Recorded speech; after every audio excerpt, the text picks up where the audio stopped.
Hablando con científicos. Un programa de cienciaes.com para divulgar los avances de la ciencia contados por sus protagonistas.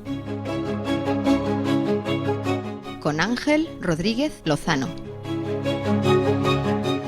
Hoy os invitamos a escuchar Brazos cortados y torturas durante el Neolítico. Hablamos con Javier Ordoño.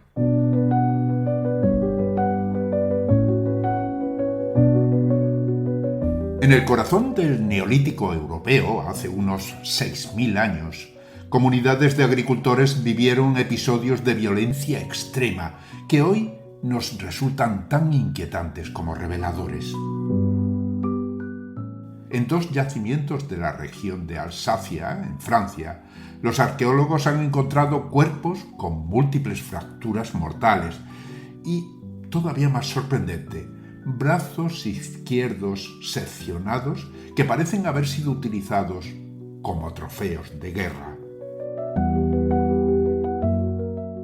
Un estudio reciente en el que participa el arqueólogo Javier Ordoño, nuestro invitado hoy en Hablando con Científicos, ha combinado técnicas de análisis isotópico en los huesos y dientes para reconstruir la vida de aquellas personas, qué comían, de dónde venían, cómo crecieron y cómo murieron.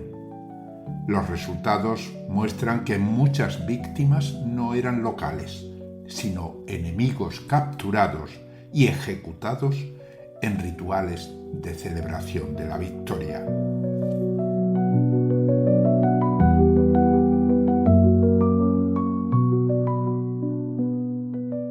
Hablamos con Javier Ordoño. Es investigador en el Departamento de Arqueología y Nuevas Tecnologías de Archicus. Le hemos llamado para hablar de un artículo que se ha publicado recientemente en Science Advances, que es, leo el título: Biografías e identidades de víctimas de celebraciones de victorias marciales en la Europa neolítica, investigadas con multiisótopos. Y ahora averiguaremos qué es eso. Ante todo, un saludo, Javier. Muchísimas gracias por participar en Hablando con Científicos. Un saludo, un placer. Ya he dicho unas cuantas palabras que conviene aclarar, pero bueno, pongámonos en el lugar, ¿no? Habéis investigado dos yacimientos de Alsacia, tengo entendido. Cuéntame, ¿cómo son esos yacimientos que habéis encontrado ahí? Realmente el foco lo ponemos en dos yacimientos, aunque realmente hemos estudiado 11 yacimientos de todo lo que es la cuenca alsaciana. En lo que hoy actualmente es Francia, porque estamos investigando la orilla oeste, la orilla occidental de lo que es el Valle del Rin. No nos metimos en Alemania. Y sí que el foco está puesto en dos de estos yacimientos, porque es en estos yacimientos donde se encontraron dos fosas, una en cada uno de ellos, con los restos de varios individuos que habían sido pues, o bien mutilados o masacrados, ¿no? Con unas huellas de violencia que, hasta donde sabemos nosotros, no se habían visto con anterioridad a nivel europeo. Estas dos fosas son muy interesantes porque muestran los restos de brazos amputados, sin conexión con el resto del individuo, y además los restos, junto a ellos, de diversos individuos que fueron probablemente torturados, masacrados y seguramente expuestos ante el público antes de ser arrojados junto a los brazos a unas fosas. Lo curioso del caso es que estos se ven dos yacimientos que están a una distancia de 50 kilómetros. Esto no es un hecho aislado. ¿De cuántos individuos estamos hablando? Pues mira, en el primero de los yacimientos, que se llama Agenheim, que está, en el centro de Alsacia, aparecieron 6 individuos que habían sido, apalizados, habían sido torturados y habían sido asesinados antes de ser arrojados a la fosa, y 4 brazos cercenados, todos ellos izquierdos.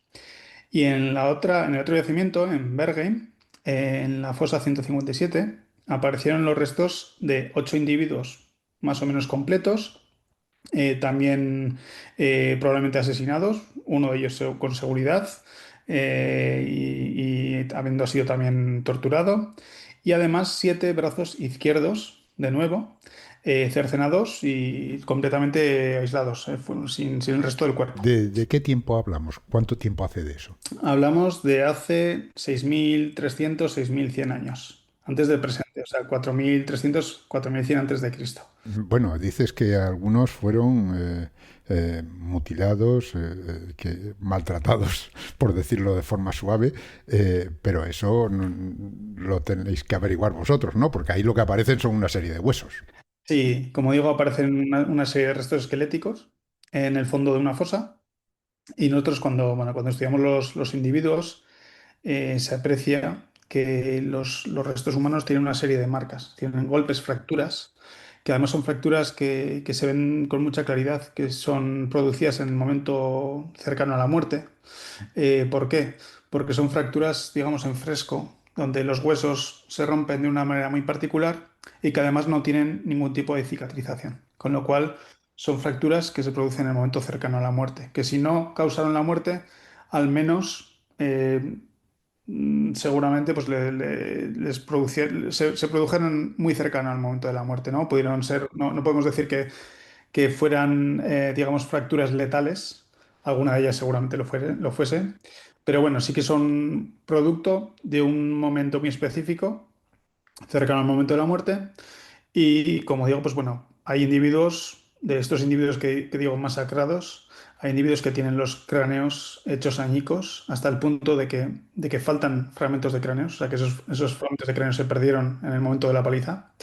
Tienen fracturadas la parte inferior de las piernas, las tibias y los peronés, seguramente para evitar que escapasen, es porque eran cautivos. Tienen golpes alrededor de todo el cuerpo. Tienen incluso una serie de marcas en los coxales y en el hueso sacro, incluso en la parte, en las vértebras lumbares, que son compatibles con algún tipo no sabemos, de sistema de sujeción, alguna estructura que desconocemos, no sabemos si porque fueron empalados o fueron colocados en algún sitio para ser expuestos una vez apalizados y una vez asesinados. Y aparte de todo eso, fueron lanzados esos cuerpos al fondo de las fosas y encima se depositaron junto a brazos izquierdos amputados y que por el estado de los huesos creemos que estuvieron expuestos también durante algún tiempo, porque faltan, por ejemplo, algunas falanges, algunos huesos de la mano. Con lo cual pensamos que al ser estos los primeros elementos que seguramente se desligarían de los brazos, pues estuvieron expuestos durante algún tiempo y se caerían. Todo esto, bueno, es muy macabro. Es un panorama terrorífico, sí. Desde luego no hemos visto nada parecido, salvo quizás un caso que publicamos recientemente en Reino Unido, donde no era una evidencia similar, sino que había evidencias de canibalismo sobre los restos. Canibalismos además sobre individuos que habían sufrido la peste, con lo cual también es muy macabro. Pero en este caso no había, en este caso no había canibalismo. En este caso no había canibalismo, ¿no? Vale, había maltrato puro y duro. Sí, estamos hablando de unas prácticas destinadas por la violencia con la que se emplearon, destinadas a deshumanizar a estas personas, a tratarlas peor que como se trataría a un animal, a quitarles todo el rasgo de humanidad que les quedaba, en base pues, a la tortura, al escarnio público, a la exposición. Digamos que estamos hablando probablemente de unas personas. Luego entraremos en detalle en cómo interpretamos que son estas personas, o quiénes interpretamos que son estas personas, pero unas personas que desde luego perdieron todo tipo de respeto respecto a los agresores. Bueno, esa es la labor de los arqueólogos al final, es, digamos, descubrir esos restos, pero claro, vosotros vais más allá. Vosotros intentáis averiguar o contar la historia de lo que pasó, de quiénes eran, de dónde venían, y todo eso a partir de los restos óseos. Sí, en un principio puede parecer, bueno, de por sí ya la arqueología de campo, digamos la excavación ya ofrece información, ¿no? Tú ves cómo están dispuestos los huesos, vemos que estos individuos masacrados fueron lanzados sin ningún cuidado, tienen unas posturas totalmente anómalas para lo que sería un individuo depositado, ¿no? Fueron lanzados sin ningún tipo de aprecio. Eso lo ves en la arqueología de campo sobre el terreno, ¿no? Durante la excavación. Ves también, pues bueno, que algunos de los individuos tenían asociadas alguna punta de flecha que seguramente también fueron alcanzados por puntas de flecha, aunque no dejaron marca en los huesos, seguramente porque impactaron en los tejidos blandos. Ves también, pues bueno, cómo puede haber dislocaciones de brazos, las fracturas. Eso lo ves en el campo. Y luego en el laboratorio tú también puedes estudiar con mucho detalle los restos humanos y, como te decía antes, pues ver este tipo de fracturas, que son fracturas en el momento cercanos al momento de la muerte. Ves marcas de golpe, ves otro tipo de elementos. Y además de todo eso, a partir de los huesos podemos hacer una serie de análisis físico-químicos que han sido el objeto de este estudio que hemos publicado la semana pasada y que nos permite saber cómo fue la vida de estos individuos, desde su nacimiento hasta prácticamente el momento de la muerte. ¿Y eso cómo lo hacéis? Bueno, tenemos que entender que los restos humanos son como un disco duro de información que nos habla de el tipo de vida que tuvieron estas personas. Nosotros estudiamos los huesos y estudiamos también los dientes, porque el hueso sabemos que se remodela, pero por ejemplo la dentina y el esmalte que conforman los dientes, sabemos que una vez se termina de formar el diente, se termina la formación y que pudiendo analizar, por ejemplo, secuencialmente la dentina de un diente desde la raíz, bueno, en este caso desde la corona hasta la raíz, y tomando diferentes muestras de ese individuo, podemos hacer un análisis secuencial de la dieta, la movilidad, el estrés fisiológico y otros aspectos que digamos, fueron parte de la vida de ese individuo. Bueno, el diente, evidentemente, el diente definitivo, digamos, no el diente de leche que lo perdemos, pero el que viene después va creciendo de cero y a medida que va creciendo va acumulando información. Exactamente, va acumulando esa información. Tenemos ahí un registro. En el caso, por ejemplo, del primer molar, va desde el nacimiento hasta que termina de formarse a los 10 años. Entonces tenemos un registro de ese individuo desde el nacimiento hasta los 10 años. ¿Qué podemos ver en ese análisis? Pues, por ejemplo, la edad a la que se destetó ese individuo. Podemos ver durante cuánto duró la lactancia exclusiva, en qué momento empieza a integrar dentro de la dieta de ese individuo la alimentación complementaria y cuando ya empieza a ingerir una dieta completamente adulta. ¿Qué más podemos ver? Episodios de estrés fisiológico que puede ser por crecimiento, porque los niños ya sabemos que no crecen de manera progresiva, sino que de repente tienen pequeños, digamos, impulsos de crecimiento. Estirones, ¿no? El clásico estirón. Sí, hablando en plata, estirones. También podemos ver episodios de hambruna, episodios de estrés también, pues porque hay un balance entre el paso de la leche materna a la alimentación, digamos, general, ¿no? El cuerpo tiene que adaptarse. Podemos ver también rastrear la movilidad de ese individuo, si hay cambios, por ejemplo, en los isótopos de carbono, o incluso a través del esmalte, si hay, no en la dentina ya, sino en el propio esmalte, si hay cambios en los niveles de estroncio. Porque el estroncio, nosotros cuando consumimos agua o consumimos alimentos, estamos consumiendo también el estroncio que acumulan esos animales, esas plantas y ese agua en su paso por diferentes geologías.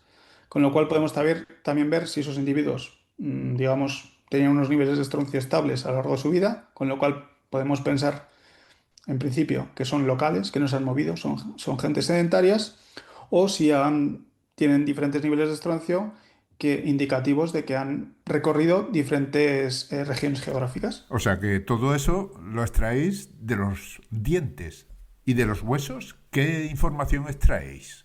Sí, lo único, el hueso, en cambio, lo que nos hace es referirnos una media de valores isotópicos de en torno a los 5 o 10 últimos años de vida.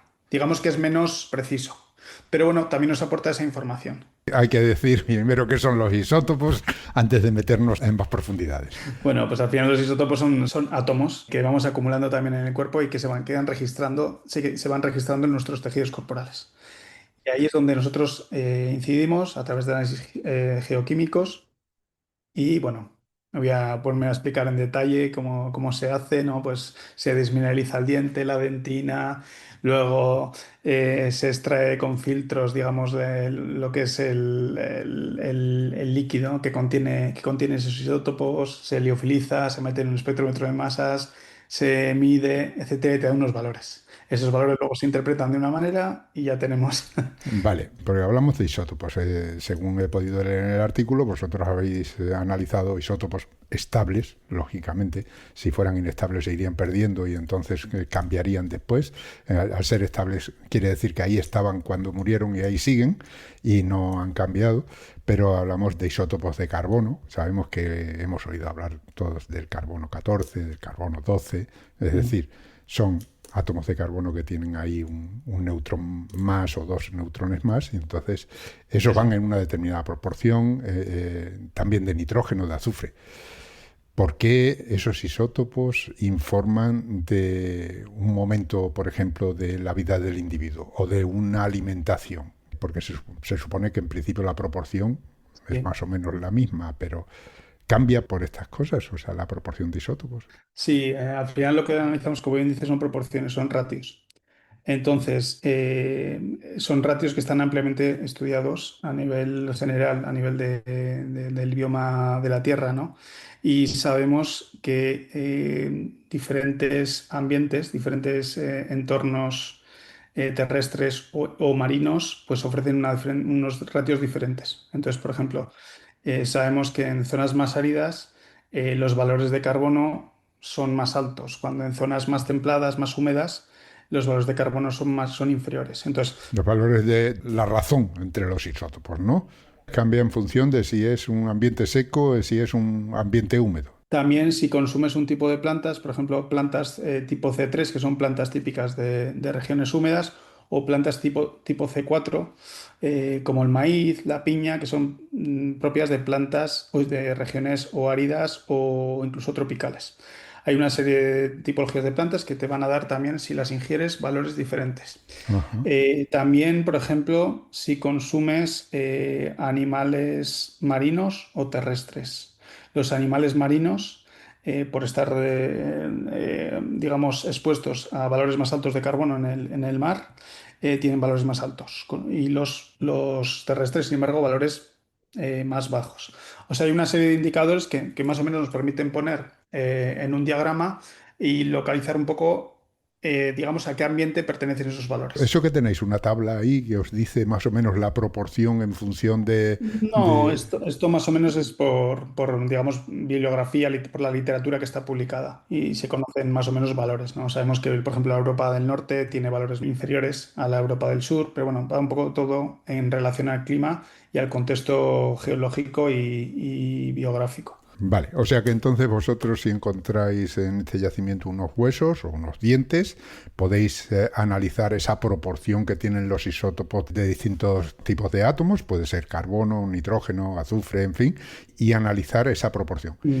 Claro, esa proporción os puede decir si son de allí o no son de allí. Por ejemplo, Bueno, lo mismo que no nos dicen qué animales se consumieron concretamente, o sea, no te dicen consumió cerdo, no te dicen consumió trigo, no te dicen, pero sí que te indican más o menos el tipo de plantas, el tipo de animales. Por ejemplo, los isótopos de nitrógeno lo que indican con más claridad es la cadena trófica, los saltos en la cadena trófica. Entonces, una población siendo toda una población de una zona templada, que hemos dicho que tienen, o fría, que tienen valores más bajos, si dentro de esa población, que digamos muestra unos valores de carbono similares, tienen diferentes valores de nitrógeno, podemos saber aquella población que consumía más dieta animal, que suele tener el nitrógeno más alto, o consumía más proporción de vegetales, ¿no? Tiene una dieta más vegetariana. Entonces, digamos que hay que combinar los diferentes ratios de isótopos que vemos en diferentes diagramas y eso te permite interpretar. En respecto al el tema del origen geográfico de la zona en la que explotaban estas personas, ¿no? En el pasado, tampoco, digamos, tampoco nos indica con precisión si esos valores isotópicos, tanto del carbono, nitrógeno, azufre, como del oxígeno o el estroncio, son específicos de una sola región, porque como bien sabemos, en el mundo hay regiones que tienen condiciones climáticas y geológicas muy similares. Lo que hace es darnos una serie de indicaciones y en la combinación de todos estos isótopos podemos decir, bueno, es posible que viniesen de esta zona o es posible que fuesen locales. Pero nunca te van a indicar con total seguridad, oye, que vinieron de estos 10 kilómetros a la redonda, no, eso no te lo dice. Sí que, por ejemplo, el caso de los isótopos de estroncio, si presentan valores muy aberrantes con respecto a los valores locales de la geología local, hombre, podemos decir que esos individuos estuvieron habitando en el momento que recibieron ese aporte de estroncio en regiones fuera, o sea, regiones foráneas. Lo cual no quiere decir que fuesen extranjeros durante toda su vida, ¿no? Pudieron ser extranjeros o pudieron tener una vida móvil durante parte de su vida y acabaron viviendo durante muchos años en el entorno local. Con lo cual hay que hilar muy fino. O sea, hay que hilar muy fino. No tenemos un GPS ni un carnet de identidad que nos diga, este señor era de aquí, este señor vivió aquí y no. Bueno, vamos a centrarnos entonces en vuestra investigación, ahí con esa introducción que has hecho. Tenemos esos dos yacimientos, ahí aparecen una serie de restos que pertenecen a varios individuos, algunos completos, otros a trozos, podemos decir. Vosotros analizáis los huesos, los dientes y empezáis a extraer información. Vamos a ver, ¿qué información habéis ido extrayendo de cada uno de esos yacimientos? Bueno, pues mira, lo primero que hicimos fue también por temas presupuestarios, ¿eh? A todo esto en ciencia necesitas centrarte en lo más importante porque no puedes analizar los isótopos de 82 individuos, que es el montante global de individuos que hemos analizado para la región de Alsacia en el Neolítico Medio Final, que es la época en la que estamos hablando, ¿vale?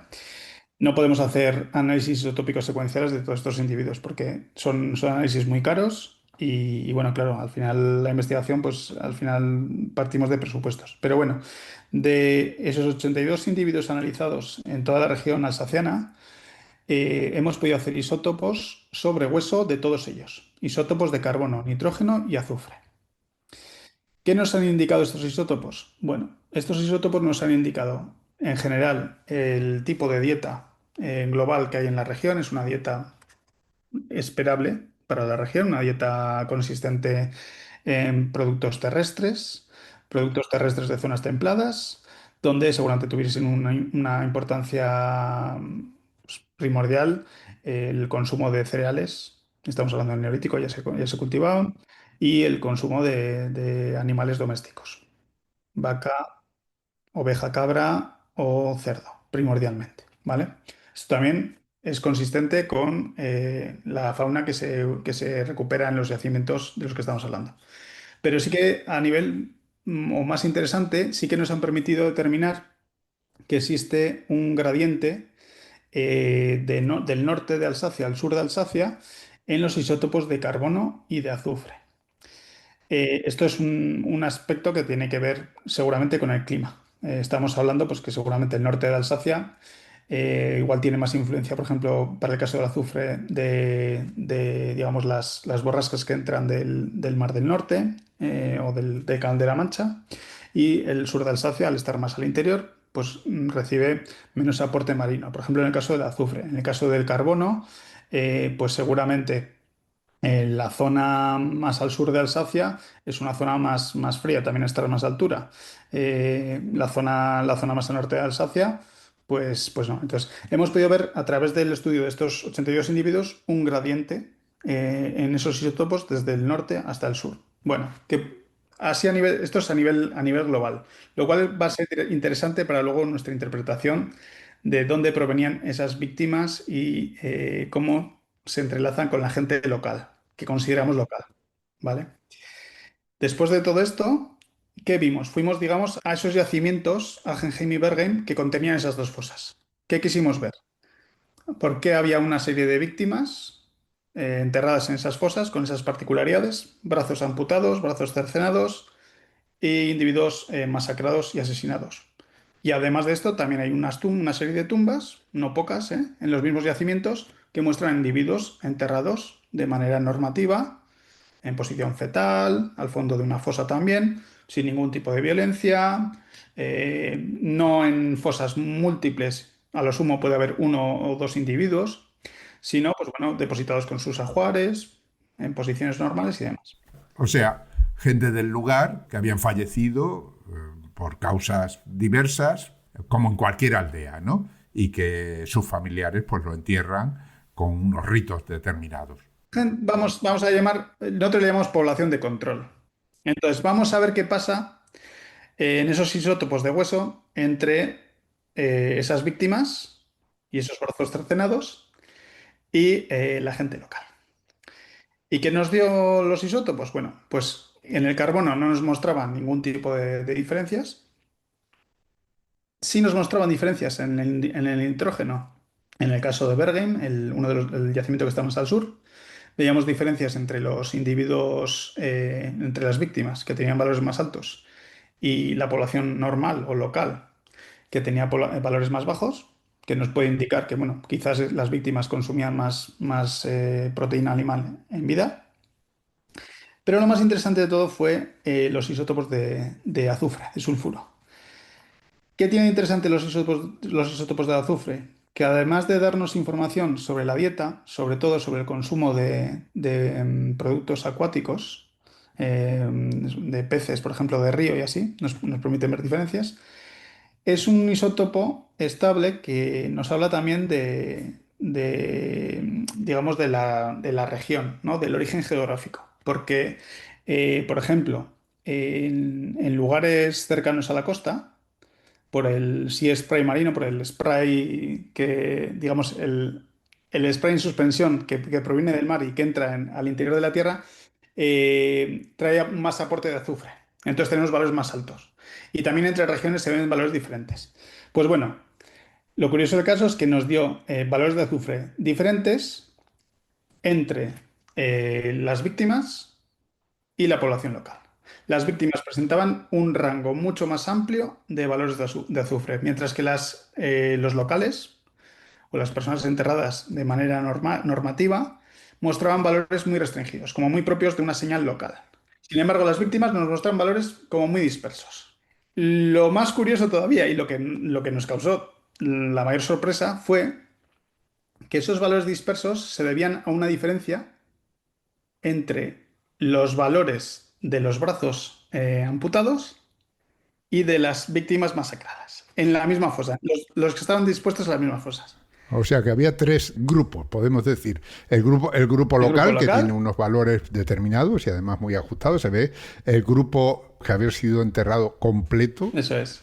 Y aquellos a los que simplemente habían enterrado pues un brazo. Exactamente. Y son distintos entre ellos. Distintos entre ellos. Y además, sí, porque puedes decir, bueno, es que los masacrados se parecían más a la gente local. No, es que ninguno de esos dos grupos, de los brazos cercenados y los masacrados, se parecían a la gente local, sino que estaban a un lado y al otro. Ajá, qué interesante.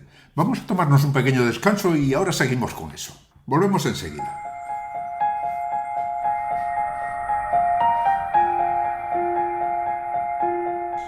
Estáis escuchando Hablando con Científicos, un podcast de cienciaes.com para divulgar la ciencia de la mano de sus protagonistas. En nuestra página web, cienciaes.com, podéis encontrar más de 500 entrevistas con científicos de todas las disciplinas.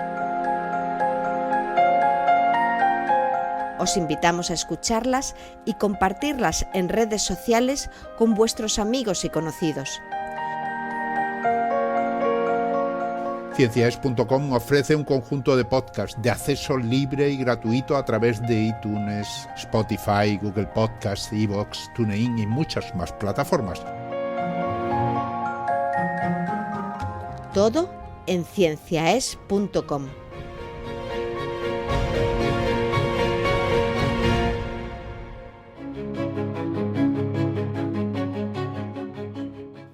Continuamos hablando con Javier Ordoño. Es investigador en el Departamento de Arqueología y Nuevas Tecnologías de Arquicus, en Vitoria-Gasteiz, en España.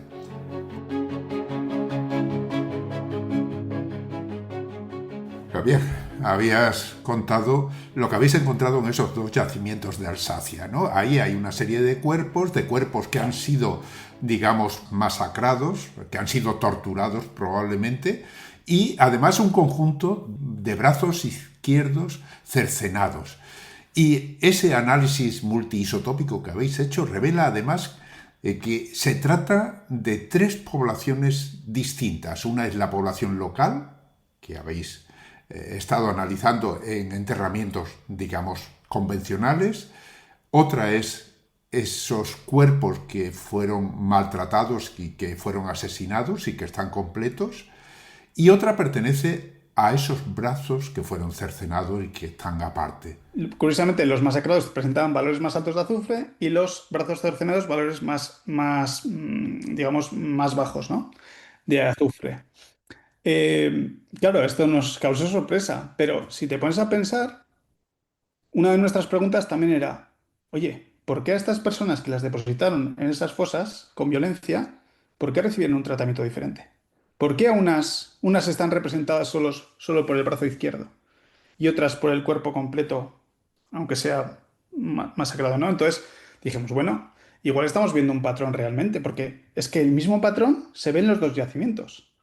En fosas diferentes se ve el mismo patrón. Los brazos izquierdos cercenados, valores más bajos. Y los cuerpos completos, valores más altos. Y entre medias, la población. Entonces, claro, nos causó una gran sorpresa. No nos lo esperábamos. No nos lo esperábamos. Claro, analizando, no tenemos otros referentes porque no se conocen otros referentes de contextos europeos ni con brazos todos izquierdos amputados, unidos, combinados con cuerpos completos y ya mucho menos que hayan sido objeto de análisis multisotópico. ¿Y qué podría haber pasado? Porque si además de haber sido maltratados o cercenados, algunos de ellos pertenecen, dependiendo del tratamiento, Claro. de cómo hayan sido maltratados, eh, van a ser de distintas aldeas. Sí, a ver, todavía no tenemos respuesta, ¿eh? Pero bueno, sí que además de estos isótopos sobre el hueso, hicimos un análisis isotópico secuencial sobre los dientes de las víctimas, evidentemente de aquellos que no tenían cuerpo completo, porque los brazos no tenían ningún diente por ahí, y lo comparamos con el de con el de otros individuos enterrados de manera normativa a nivel local. ¿Qué nos ofreció este estudio multisotópico secuencial de los dientes? Bueno, nos ofreció lo primero, que estos individuos, los individuos que habían sido, que consideramos víctimas, ¿no? Bueno, que fueron víctimas, mostraban, digamos, un mayor rango de movilidad a lo largo de la infancia y la adolescencia.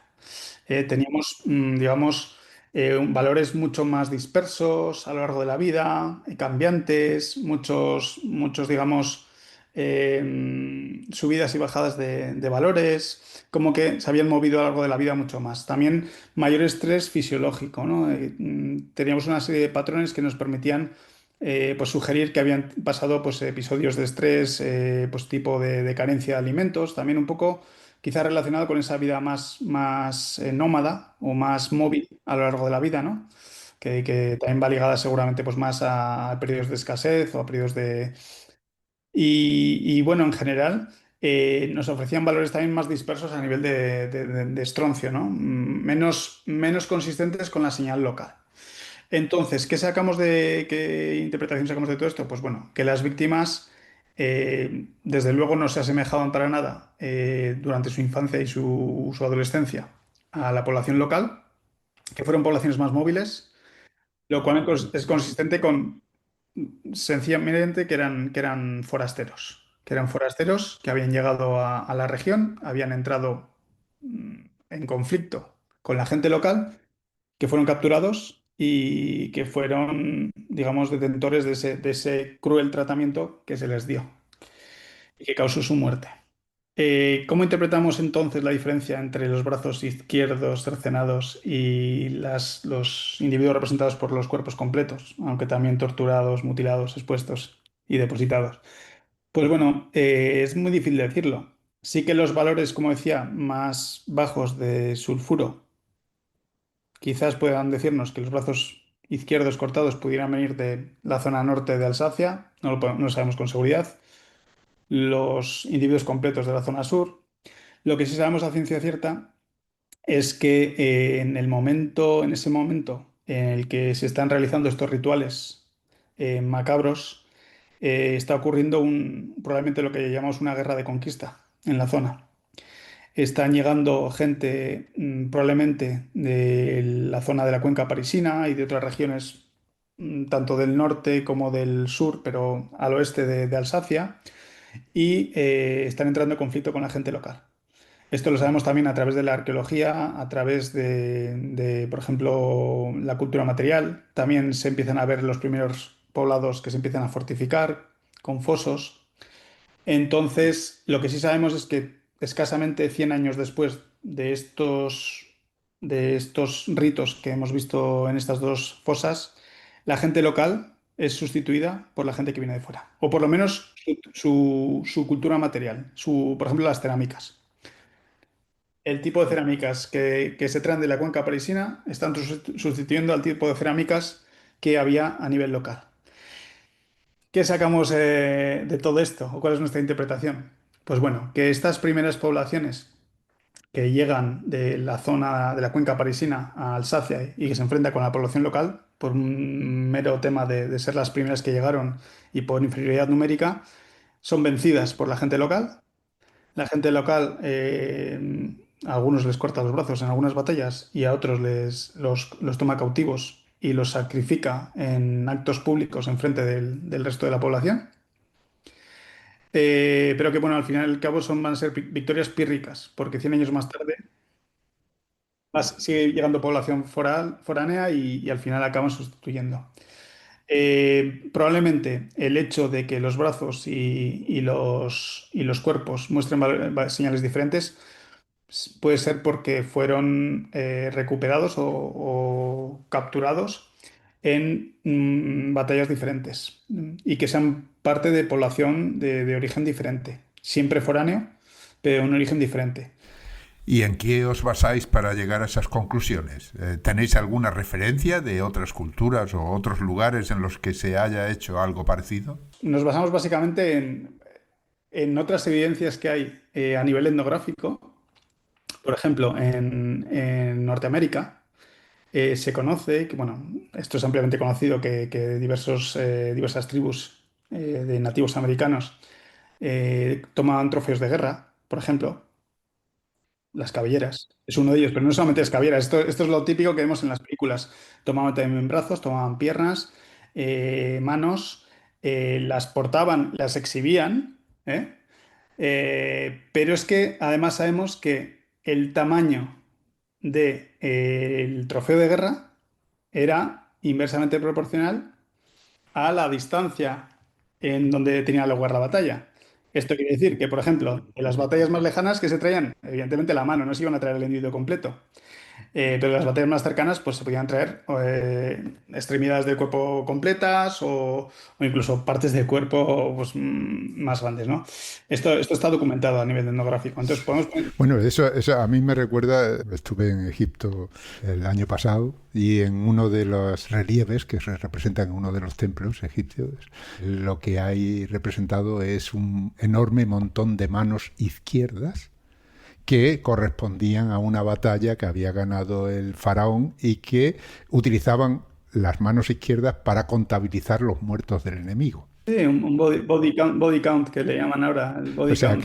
que veo que esa forma de actuar estaba repartida, digamos, era universal en aquellos Sí, tiempos. además no sé si lo sabes, pero no sé si fue hace 3 años o así, se publicó un estudio del primer conjunto de manos cortadas en Egipto, en época, pues no sé si es del Alto Imperio, el Egipto del Alto Imperio, no me acuerdo, o si es ya, igual es más tardío ya. Pero bueno, sí que se encontraron a nivel arqueológico un conjunto de manos O sea, cortadas. que aparecieron, o sea, aparte de ese relieve donde queda plasmado, porque al final los relieves son una forma de contar la historia también, ¿no? Claro, pasa que en el Neolítico, por desgracia, no tenemos. No hay ningún tipo de escritura. Pero bueno, estamos hablando de que la misma práctica tiene lugar pues, en el siglo XIX en Norteamérica, tiene lugar a finales del Imperio, no me acuerdo de qué dinastía era. Sí, ese relieve es muy famoso. Aparece en el templo funerario de Ramsés III, en Medinet Tabú, al lado de Luxor. Y no solo representa el montón de manos cortadas al enemigo, sino que además hay representado un escriba tomando nota, como apuntando el número de enemigos caídos, ¿no? Y eso sucedió en torno al año 1200 antes de Cristo. Y también pasaba en el 4000 antes de Cristo. O sea que son al final ritos y formas de expresar, digamos, o de ensalzar la victoria en la guerra que son prácticamente desde los orígenes de la humanidad. Tenemos también, por ejemplo, a nivel más documental, tenemos el triunfo romano se celebraba también con rituales semejantes, donde se cautivaba a los vencidos, se les llevaba a Roma y se les exponía públicamente, se les torturaba y bueno, y era una gran fiesta de victoria, se ensalzaba, tomaba parte toda la población. O sea que probablemente esto era algo parecido, ¿no? Sí, sí, sí, sí, Sí. sí. Pero el hecho de que sean diferentes esos brazos de los cuerpos enteros eh, indica que también eran poblaciones distintas y por lo tanto batallas distintas, pero sin embargo se enterraron todos juntos. Sí, seguramente, pues bueno, fueron capturas hechas en diferente momento y que bueno, en un momento dijo la población, bueno, ya es hora de celebrar Vamos a la victoria. celebrarlo y lo Vamos a juntamos darnos un, todos, ¿no? un gusto, entre comillas, y lo celebramos. También tenemos que pensar que el Valle del Rin ha sido siempre una región muy transitada por diferentes poblaciones. Es una vía de tránsito muy importante, como todos los grandes valles del continente europeo. Y bueno, que por ahí pasaban poblaciones y claro, al final entraba en conflicto con la población local. Y bueno, pues este es el resultado, ¿no? Ajá. ¿Hay más yacimientos como estos o por otros sitios donde estáis deseando ir a ver para comprobar todas estas investigaciones A y ver, resultados? no conocemos ningún otro. Sabemos que hay uno que se excavó, yo creo que fue en el siglo XIX, muy cercano de estos. Lo que pasa que en aquel momento no se excava de manera científica, los restos se perdieron. No sabemos si correspondía a esta cronología. No sabemos si tenía este tipo de evidencias tampoco. O sea, no hay muchos datos. Pero no, en la región alsaciana no hay por lo menos contextos similares que conozcamos. Igual en el futuro se excava alguno y aparece alguno nuevo y podemos decir que son similares. Y los que conocemos, digamos que muestran también una gran violencia, son las masacres, por ejemplo, que son más antiguas del Neolítico inicial y medio, pues lo que es más en la zona del Danubio y por ahí, ¿no? Pero son otro tipo de contextos. Son contextos donde se produce una masacre de una población, completa o parcial, que viene un poco a entroncar con lo que se conocía hasta el momento del Neolítico, ¿no? Lo que se conocía hasta el momento es que se daban escaramuzas o batallas puntuales donde un grupo llegaba y masacraba a una población donde se encontraban en estas fosas colectivas, se encuentran individuos de todas las sexos, de ambos sexos y de todas las edades, vamos, son masacres indiscriminadas, donde la mayoría de las víctimas muestran, por ejemplo, pues golpes en la cabeza, que al final son los golpes letales, ¿no? Que causaban en las armas neolíticas, ¿no? O alguna punta de flecha también clavada. Pero básicamente, pues la evidencia es muy diferente. O sea, no encontramos una combinación de brazos amputados con individuos masacrados con tanta intensidad. No, esto es la primera vez que se ve. Y a nivel europeo no se conocen más evidencias. Tenemos la suerte de que en escasos 50 kilómetros tenemos mm, dos fosas con, bueno, suerte o no sé si coincidencia o también tiene que ver también con que era una de las prácticas que tenían las poblaciones locales, ¿no? Cuando ganaban. Imagino que también habéis analizado no solo ya los restos humanos, sino también restos de animales y plantas de la zona, ¿no? Eso también lo habéis estudiado. Sí, bueno, las plantas no, porque no hay mucho registro arqueológico de plantas. Hemos analizado restos animales, pero básicamente para conocer, digamos, lo que se llama el baseline isotópico local. Nosotros analizamos los restos de animales para, digamos, ver dónde queda en la cadena trófica tanto los animales como los humanos. Esto que te decía del nitrógeno, ¿no? Ver los saltos tróficos. Y así poder determinar, pues bueno, si consumía las poblaciones más dieta o más proteína animal o menos proteína animal. Los restos animales, evidentemente, son restos que encontramos en los yacimientos en contextos domésticos, restos procesados con marcas de corte y demás. Esto también nos permite ver la diferencia entre lo que es el procesado, la matanza y el procesado de los animales y el trato que se les da a estas víctimas, ¿no? Cómo cambia, ¿no? Y en cuanto a las plantas, no hemos analizado plantas arqueológicas porque no hay registro, prácticamente no se conservan. No son los mejores lugares donde se conserva el registro paleobotánico, pero sí hemos analizado plantas actuales. ¿Por qué? Hemos recogido hojas y ramas de árboles actuales en la zona porque el análisis de estroncio de estos árboles y plantas nos da la señal local de la geología local. Y esto es lo que se compara con el estroncio que obtenemos del esmalte de los dientes. Muy bien, muy interesante. Bueno, pues lógicamente, como esto, no se habían hecho estudios así multisotópicos de esta manera hasta ahora, ¿no? Bueno, en estos yacimientos no, pero en otros yacimientos sí se llevan realizando, pues bueno, los últimos menos de 10 años, iba a decir, los últimos, sobre todo el último lustro, se llevan realizando bastantes estudios al respecto. De hecho, nosotros hemos hecho, como te decía antes, varios estudios, algunos están todavía sin publicar, y sobre poblaciones dolménicas, mesolíticas, bueno, también de la de hierro, edad de bronce. Nos llevamos trabajando en ello, pues ya van a ser 10 años ya que llevamos trabajando en ello. Has dicho al principio, más o menos, has dado una idea de lo complicado que es todo el proceso Sí, es complicado, o sea, que lleva a hacer un análisis, por ejemplo, que en mira. días, en esfuerzo y demás. Sí, la complicación empieza desde el momento que tienes que pedir un permiso para hacer este tipo de análisis. Sí, porque son destructivos, ¿no? O sea, Son destructivos, son claro. destructivos. Sí que es cierto que lo que hemos estado trabajando en los últimos 10 años también es en mejorar la técnica de muestreo para obtener la mayor información posible a partir de un único elemento. Por ejemplo, de un solo diente podemos obtener, por ejemplo, moldes del diente, la corona dental, para saber, por ejemplo, el nivel de desgaste de los dientes, que nos permite también inferir un poco el tipo de dieta que consumían. Podemos obtener modelos 3D de esos dientes, también que se pueden imprimir. Podemos hacer ADN, podemos obtener cálculo dental, que se puede analizar también para encontrar fitolitos o incluso para saber qué tipo de dieta consumieron en los últimos momentos de vida. Como decía, el ADN, podemos hacer isótopos, podemos hacer láminas delgadas para ver aspectos más relacionados con la propia morfología del diente y aspectos relacionados con las enfermedades. O sea, de una misma pieza se puede hacer una gran cantidad de análisis. Esto es en lo que hemos trabajado últimamente para poder sacar el mayor partido. Que no sea como antes que para hacer un estudio de ADN había que cortar medio fémur. No, ahora a partir de muestras pequeñas, esto también se ha mejorado mucho en el tema de las micromuestras y sobre todo hacer no solo un análisis multiisotópico, pero un análisis multifactorial de diversas aproximaciones.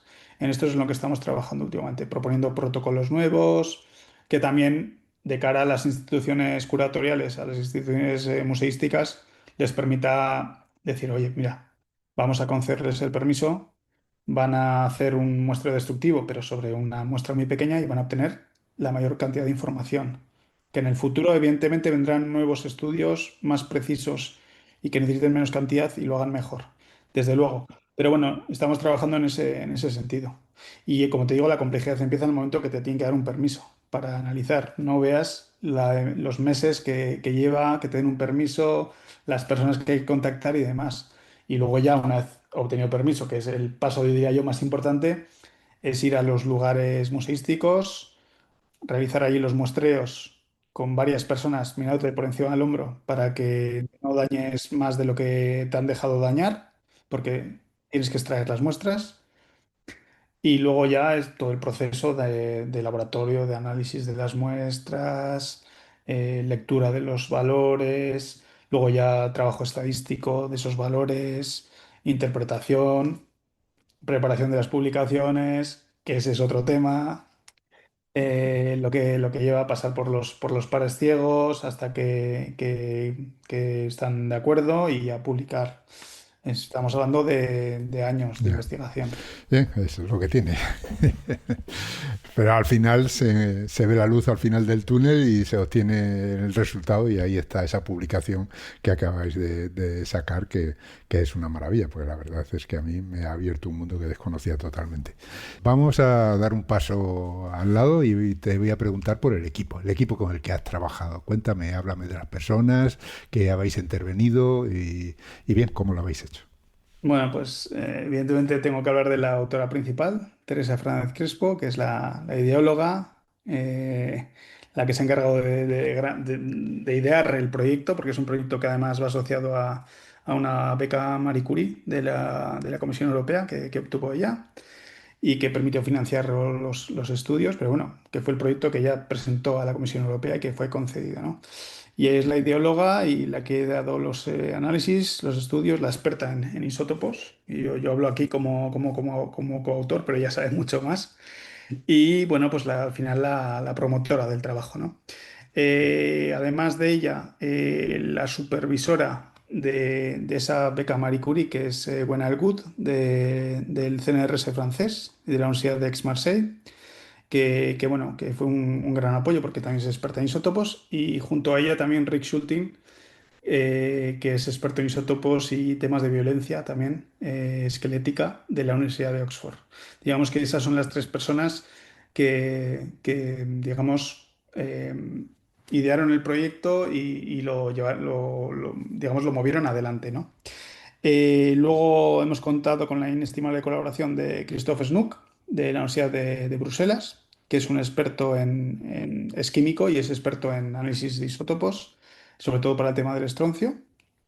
Y luego hemos contado con la colaboración indispensable de las personas responsables de la excavación de ambas fosas. Philippe Lefranc y Fanny Chenal, que ambos trabajan en el INRAP en su momento, y Bertrand Perrin y Hélène Varin-Imam, que son miembros de Antearqueología, que es una empresa de arqueología que excavó el yacimiento de Bergheim. Philippe Lefranc se encargó y Fanny Chenal del de Agenheim. Y bueno, la verdad es que es un equipo multidisciplinar o interdisciplinar, mejor dicho, que es lo que tiene que ser. No, lo ideal es que trabajen personas de diferentes disciplinas, que tengan conocimientos múltiples y que no sea solo un diálogo de besugos, sino que conozcan bien la evidencia arqueológica y porque esto es muy importante en arqueología, ¿eh? Siempre podemos acudir a expertos de fuera, químicos y demás, pero si no tienen un conocimiento mínimo de lo que es un contexto arqueológico y de cómo se interpretan los datos, normalmente no hacemos nada. Y hemos tenido la suerte de eso, contar con un equipo de expertos y grandes conocedores, en el caso de los arqueólogos alsacianos, de los contextos locales, de la cultura material, de cómo aparecieron los contextos. Incluso, por ejemplo, Fanny Chenal fue la persona que se encargó, ella es antropóloga física, y se encargó de estudiar los restos cuando aparecieron, tanto los de Agenheim como los de Bergen, con lo cual es una ayuda inestimable porque tú puedes tener los restos delante, pero ella es la que se acuerda de cómo aparecieron los restos, cómo aparecieron conectados. Y esa memoria, si no la tienes, es muy difícil hacerte la idea. Y bueno, en sí, en general, pues eso, es un equipo muy majo. La verdad es que ha sido un placer trabajar con todos ellos. Muchos de ellos son colaboradores habituales, Rick Schulting, Gwenal Good, Christoph Snook y, por supuesto, Teresa Fernández Crespo. Y nosotros encantados de participar con ellos. Bueno, y tú perteneces al Departamento de Arqueología y Nuevas Tecnologías, y ahora ya entendemos esa relación entre la arqueología y las nuevas tecnologías, de Archicus. ¿Qué es Archicus? Sí, bueno, Archicus es una empresa, ya no es startup, iba a decir una startup, que es este término que se lleva mucho. Pero bueno, ya tenemos más de 5 años, con lo cual no somos startup. Pero bueno, una empresa, una pyme, micropyme española, que nos dedicamos, como bien dices, a unar la arqueología o el patrimonio en general y las nuevas tecnologías. Hacemos un poco de todo, hacemos reconstrucción histórica hiperrealista, aplicaciones móviles para divulgar el patrimonio con estas reconstrucciones. Hacemos investigación arqueológica con técnicas de teledetección, fotogrametría. Hacemos también de vez en cuando alguna excavación arqueológica, aunque no es nuestro foco. Y en este caso, pues bueno, hemos participado como colaboradores. Venimos siéndolo desde hace tiempo con las universidades de Oxford y CNRS y de Bruselas. Tanto para el tema, bueno, desde el inicio del proyecto, iba a decir, por ejemplo, hicimos los modelos 3D de los restos humanos que iban a ser muestreados. Hicimos modelos 3D porque era algo que nos exigían desde las entidades curatoriales locales. Antes de tomar ninguna muestra, nos haces un modelo 3D, lo guardamos como una copia de seguridad de ese resto y a partir de ahí te dejamos muestrear. Entonces hicimos esos modelos 3D con fotogrametría, perdón. Hemos participado también en el aparato gráfico del paper, del artículo, que es algo que también solemos hacer, ¿no? Diseño gráfico, infografías y demás. Y también hemos participado también en el tema del análisis espacial asociado a los análisis isotópicos, concretamente del tema del estroncio, porque nosotros también trabajamos con SIG, con sistemas de información geográfica, y bueno, el tema de los isótopos de estroncio pues nos ha permitido hacer un análisis espacial, ¿no? Cogíamos los valores de las plantas locales, los marcábamos en los mapas digitales y a partir de ahí, por ejemplo, trazábamos territorios de explotación y lo comparábamos con la señal del esmalte, obtenida del esmalte de los individuos. Y pudiendo decir si eran de la zona o eran locales o no. Muy interesante. Y ya para terminar, háblame de ti. Siempre hay por ahí estudiantes, personas que quieren dedicarse a esto y les viene muy bien vuestro ejemplo. ¿Cómo has llegado tú ahí? ¿Qué has estudiado? ¿Qué has hecho? ¿Y cómo te entró el gusanillo de la investigación? Sí, a ver, a mí me entró el gusanillo de la arqueología en el colegio porque vino a visitarnos haciendo prácticas de profesor un chico que era arqueólogo o que le gustaba la arqueología. Y me acuerdo que en clase dijo, separad los pupitres, dejad libre el suelo". Y nos dibujó con tiza una serie de cuadrículas en el suelo, como si fuese una excavación arqueológica, y nos explicó. Y a mí eso me tocó el corazón. A partir de ahí me metí a hacer la licenciatura en Historia en la Universidad del País Vasco.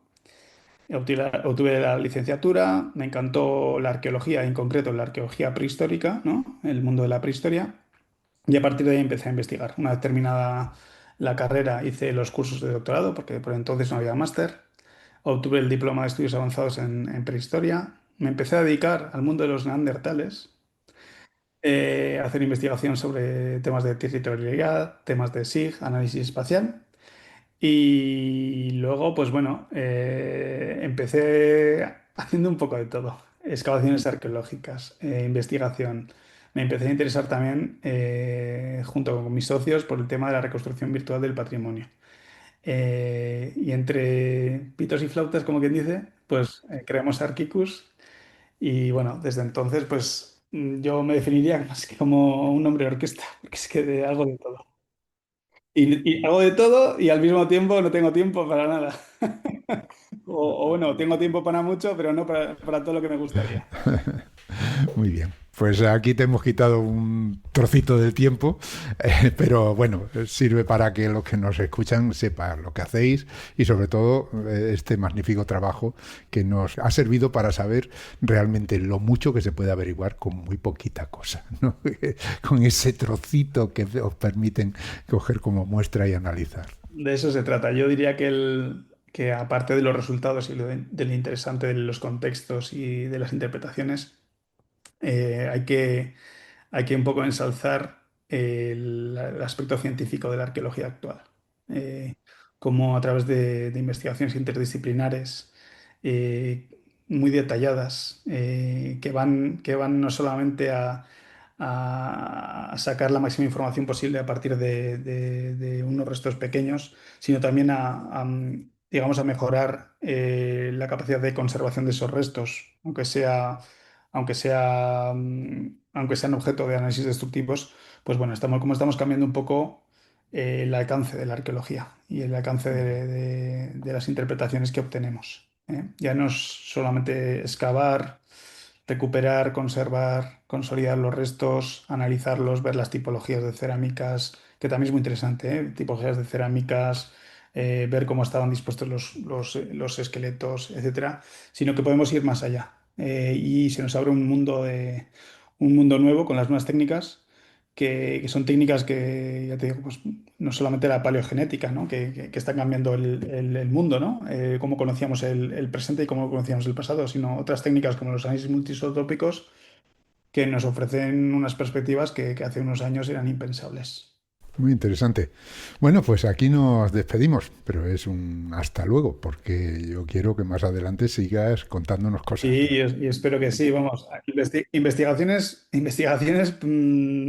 tenemos unas cuantas ahí en proceso y si quieres algún día te cuento, está publicado en Antiquity a finales del año pasado, el caso este del canibalismo que te comentaba en Reino Unido, que es interesantísimo. Canibalismo sobre restos de individuos que tenían la peste. Esto es otro tema. Pues ahí queda, más adelante hablaremos de ello. Muy bien, pues muchísimas gracias. Hemos hablado con Javier Ordoño, hemos dicho que investiga en el Departamento de Arqueología y Nuevas Tecnologías de Arquicus, en Vitoria-Gasteiz, en España. Muchísimas gracias, Javier. Hasta pronto. Muchas gracias a ti, un placer.